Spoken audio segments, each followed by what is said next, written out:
In questions 3 and 4, you're asked to look at correlation or correlation coefficient in the first instance.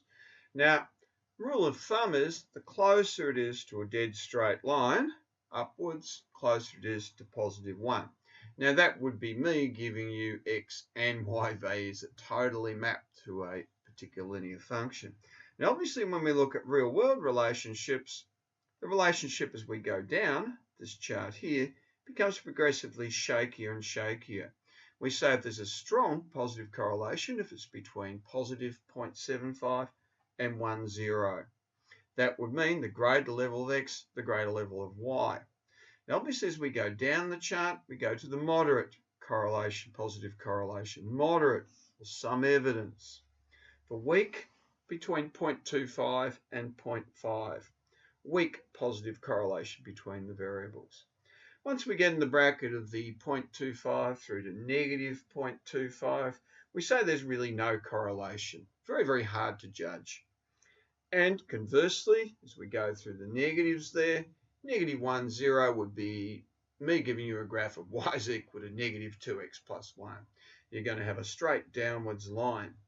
Going backwards up the chart there, we go through to a weak negative correlation. So we try to use the language in this chart as we explain the strength of relationship between the various variables we'll be looking at in this unit. So looking at question 3 proper now, you can see A would fit into the strong negative correlation. So what we can say is there's a great deal of strength between the variables. So as x increases, y does decrease. Now for B, moderate positive to perhaps even a strong positive. This would be in the area of about your 0.75. Clearly, as x increases, there is a relationship between y increasing. C, it's pretty vague. There's really nothing there you can say. You can see I've got a very positive value for y for a low value of x, and conversely, a very low positive value of y for a positive value of x. D is one of these dead straight ones, so as x increases, y does decrease. That would be towards the moderate to weak, and obviously strong to moderate negative in those cases. I'd now like you to go back to question 2A with the baby weight one. Now you can see with the baby weight one, that's a pretty strong positive correlation in my book, but we better double check it. To do that, we need the original data, not just the graphed data. So what I'm going to do now, as we did before for the two values, I'm going to go through into the stats and into those figures progressively. Doesn't matter the order, pair them up, and then fit in the line of best fit, correlation, coefficient, finding the value of R. So having entered all those figures, we go to Calc, regression, linear regression. I do want to see the formula, so I'll click on the Y1 and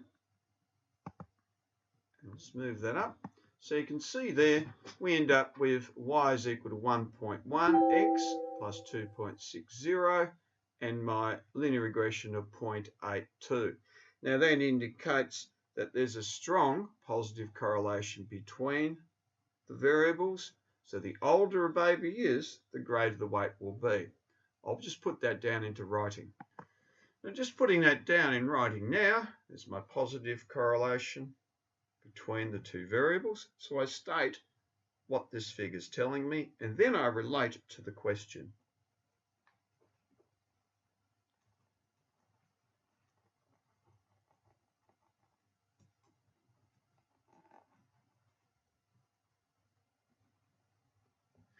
In a test or an exam, that's 2 out of 3 because I haven't said how it relates to the question. So the older the baby is, the greater their weight will be.